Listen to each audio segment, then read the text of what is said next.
बिस्मिल्लाहिर्रहमानिर्रहीम। अस्सलाम वालेकुम। मेरा नाम मुनीब फारूक है और आप देख रहे हैं Munib Farooq official YouTube channel. इस चैनल को लाइक सब्सक्राइब शेयर करने का बहुत शुक्रिया। बेल आइकन को ज़रूर प्रेस किया कीजिए ताकि आपको पता चले जब भी कोई नई वीडियो आती है।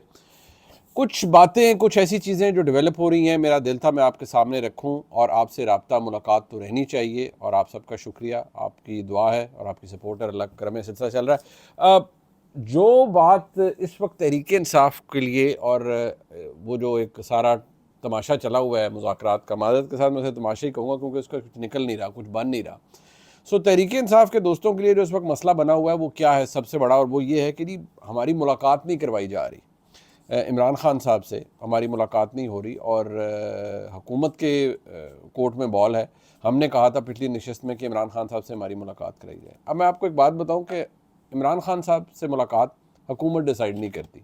वो ज़ाहिर बात है, फिर वो इस्टेब्लिशमेंट डिसाइड कर रही होती है। मुलाकात होती है, कभी पता है आपको चले जाते हैं सारे, फिर वहाँ जाते हैं, पता लगता है आज मुलाकात होनी ही नहीं है।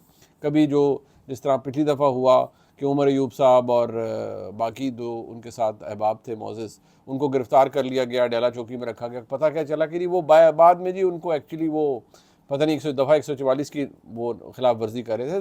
जो फिर चल रहा होता है, फिर उसमें अब आपको क्या मैं बताऊँ, वो सिलसिला शुरू हो जाता है।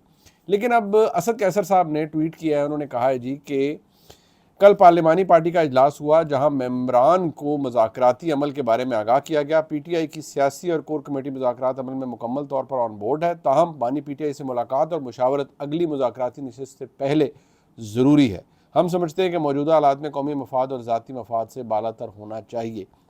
बानी पीटीआई से मुलाकात के लिए फ़िलहाल कोई राब्ता नहीं हुआ। अब गेंद हुकूमत के कोर्ट में है। देखना यह है कि वो इसे कितनी संजीदगी से लेते हैं। जितनी संजीदगी से हुकूमत ले रही है वो हम सबको पता चल गया है। हुकूमत ने को इस वक्त कोई डर खौफ नहीं है। वो भी इस सारे मामले को एंटरटेनमेंट के तौर पे ही ले रहे हैं और उनको कोई फ़र्क नहीं पड़ता। वो कहते हैं अच्छा आप लिख के दें, फिर हम देखते हैं, हम बात कर लेंगे, हम ये कर लेंगे, हम वो कर लेंगे। तो इस पूरे मामले में जो हुकूमत है वो आपको बहुत ज़्यादा कोई कीन नज़र नहीं आ रही, क्योंकि उन पर दबाव फ़िलहाल कोई नहीं है इस तरह का कि मुज़ाकरात करने हैं। और चीज़ों का हो सकता है दबाव, लेकिन नहीं है। एक बात मैं आपको ज़रूर बताना चाहता हूँ कि एक जो तासुर हम जिसको इग्नोर कर रहे हैं पंजाब के अंदर, वो ऐसा है कि आपको लगेगा कि शायद ये बात हम इसको बिल्कुल इग्नोर हमने किया है। वो है कि पंजाब में एक ट्रेंड कुछ बदल रहा है या मकबूलियत का ग्राफ शायद रिवर्स हो रहा है। जो हालत फरवरी 2024 में मुस्लिम लीग नून की थी, इस वक्त शायद वो हालत बदल रही है। और उसकी वजह एक है, यानी मुस्लिम लीग नून के पास पंजाब में अगर कोई सर्वाइवल है तो उसकी शक्ल सिर्फ एक है और वो है मरीम नवाज शरीफ।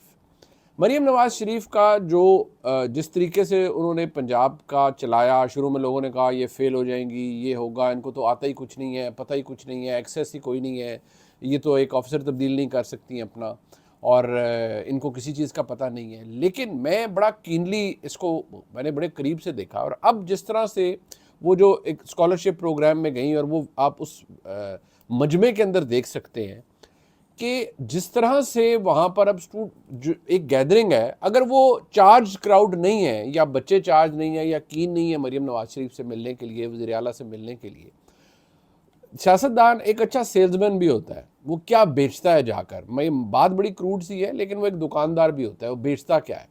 मरीम नवाज शरीफ पिछले दिनों स्कूलों में जाके क्या बात करती हैं, एजुकेशन इंस्टीट्यूशन में जाके बात क्या करती हैं?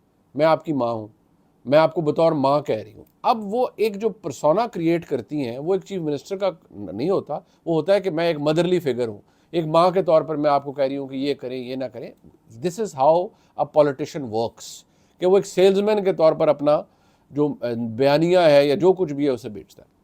लोग इसको मानने के तैयार नहीं है कि जी वो कोई टाइट टर्न हो रहा है, लेकिन इसके निशानात अब मिलना शुरू हो गए हैं। मैंने बहुत पहले इस बात को ऑब्जर्व किया था कि अगर कोई सर्वाइवल है पीएमएलएन का पंजाब में या ओवरऑल, वो उसकी एक लास्ट होप है मरीम नवाज शरीफ। अगर वो भी ना पीएमएलएन को वहाँ ला सकी जहाँ कभी पीएमएलएन होती थी, तो उसके बाद तो बस वो कहते हैं ना, लुटिया डूब गई। सो वो वाहिद सर्वाइवल पंजाब में अगर है तो वो मरीम नवाज शरीफ है, अगर वो ये चीज़ कर लें। और एक और जो चीज़ है कि वो, क्योंकि वो एक गवर्नेंस मॉडल क्रिएट हुआ है, हैंड्स ऑन सर्विस डिलीवरी, लोगों को प्रोवाइड करने के लिए बहुत कुछ है, बहुत सारी चीज़ें कोशिश की जा रही हैं, तो वो नज़र आ रहा है कि यार, और अगर ये हुकूमत चलती है 5 साल और इस 5 साल में कोई बड़े जो हेल्थ फैसिलिटीज़ हैं, कैंसर हॉस्पिटल है, इससे और जो चीज़ें हैं, अगर वो प्रोवाइड हो जाती हैं तो एक बहुत बड़ा बेंचमार्क होगा जो मरीम नवाज शरीफ बहसीत अपने फर्स्ट इलेक्टेड ऑफिस के क्रिएट कर जाएंगी। सो अ लॉट डिपेंड्स, अगर आप इसको बिल्कुल ऑब्जेक्टिवली देखें, कि वो आपको नज़र आएगा कि बच्चे वो एक चार्ज क्राउड है। और एक चीज़ जो मरीम नवाज शरीफ के मुखालफिन भी मानते हैं कि जब वो जेल में थी, जेल के बाद फिर जिस तरह उन्होंने इक़्तिदार के करीब आई और पावर पॉलिटिक्स की, एस्टेब्लिशमेंट से डील किया, एस्टेब्लिशमेंट से अब वो पावर पॉलिटिक्स में है। सो जेल मुश्किल काम है, लेकिन बताया यह जाता है कि जी उन्होंने बड़े तगड़े तरीके से गुजारी है और उन्होंने कोई रोई पीटी नहीं है वहाँ पर, किसी से भीख नहीं मांगी कि मुझे ये कर दो, मुझे ये फैसिलिटी चाहिए, मुझे ये चीज़ कर दे। तो ये चीज़ तो नज़र आती है कि उन्होंने जेल ठीक ठाक तगड़ी बर्दाश्त की है और उस चीज़ में वो काफ़ी एक क्राउड पुलर भी है PMLN के अंदर, वो नज़र भी आता है। हाँ, ये ज़रूर बात है कि बेशुमार तनकीद भी होती है और अभी भी लोग कहते हैं मरीम नवाज शरीफ के पास क्या है सियासी तौर पर बेचने के लिए और क्या कर रही है। लेकिन वो अब आप अगर बड़े माइन्यूटली ऑब्जर्व करें तो ये PMLN का वाहिद सेलिंग पॉइंट है कि क्योंकि पंजाब ही उनका एक हमेशा से रहा है एक कि यहाँ पर अगर उन्होंने ले लिया, इक़्तिदार हासिल कर लिया, तो फिर वफाक लेना आसान हो जाता है। सो PMLN को ये एक मरीम नवाज शरीफ की सूरत में ये जिसे कहते हैं the best bet that PMLN has is Maryam Nawaz Sharif. अगर मरीम नवाज शरीफ सर्वाइव कर गई और PMLN को वो शायद पॉपुलैरिटी ग्राफ थोड़ा सा बेहतर कर दिया तो they have a chance. Otherwise मैं नहीं समझता कि इस इलेक्शन के बाद कोई और चांस लोग या अवाम या इवन एस्टेब्लिशमेंट कोई दे सकती है किसी और जमात को। सो ये एक बहुत बड़ी चीज़ है। ये एक एनालिसिस था, ये एक ऑब्जर्वेशन थी, मैंने कहा आपसे ज़रूर शेयर करूँ। एक और चीज़ जो बड़ी सख्त है वो है कि जिस तरह से पाकिस्तान तहरीक इंसाफ सॉरी करके पीछे आई है। आप देखें, आपने मोहम्मद बिन सलमान साहब के हवाले से जो बुशरा बीबी साहिबा का बयान था, फिर पूरी PTI लग पड़ी उसकी वजाहतें देने के लिए।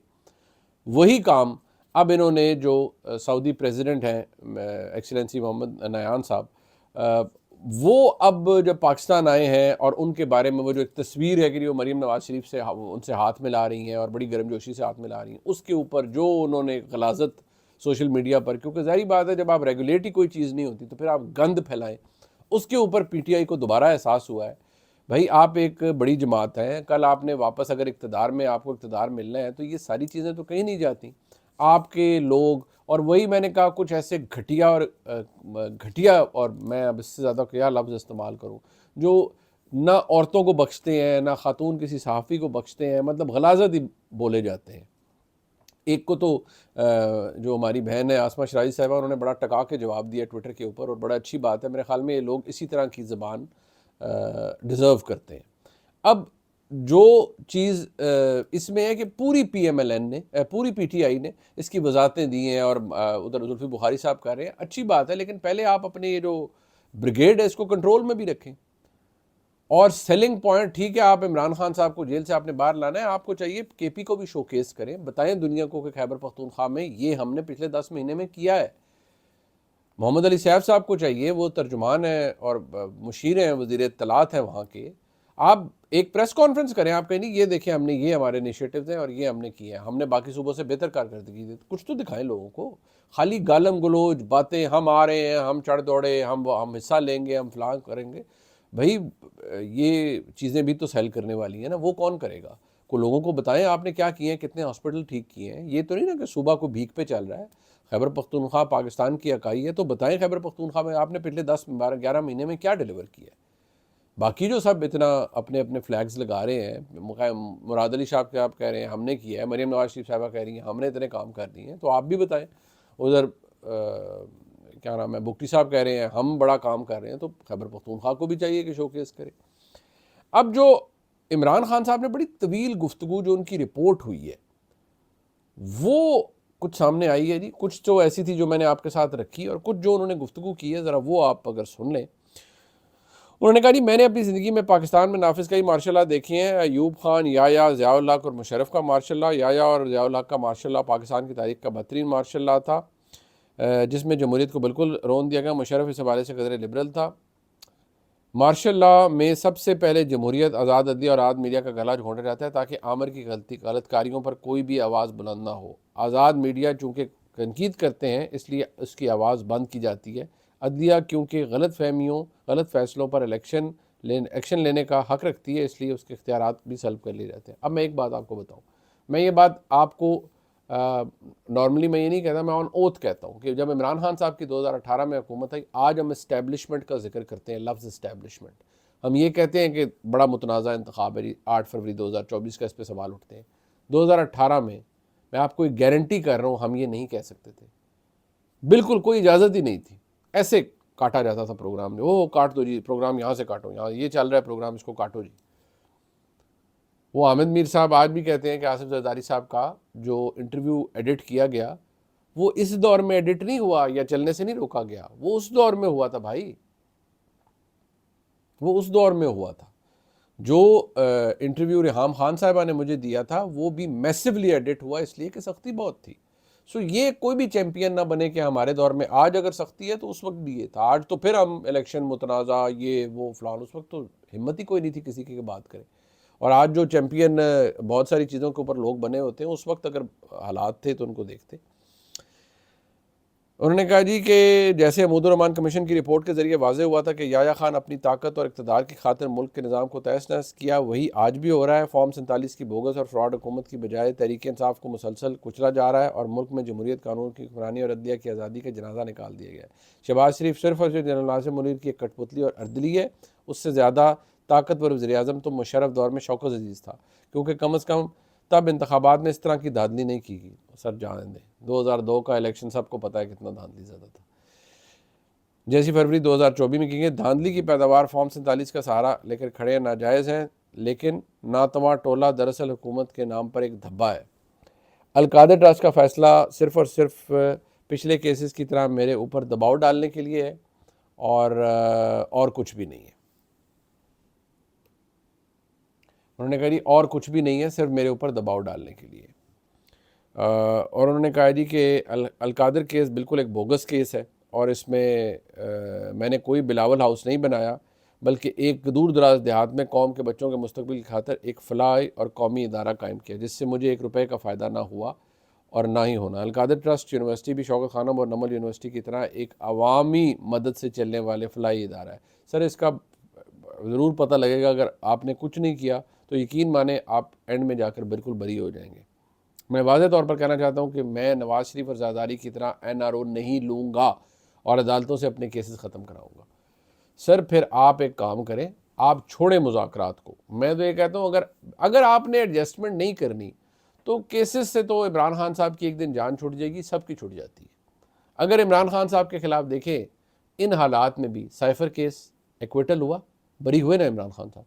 इन्हीं हालात में वो जो घटिया सा केस था इद्दत में निकाह वाला, उससे इमरान खान साहब बरी हुए, बाकी केसेस में हो जाएंगे। अभी मैंने आपको कल बताया कि जो उनका तोशाखाना 2 का ज़मानत का फ़ैसला है उसमें ठीक ठाक अदालत ने सवाल उठाए हुए हैं।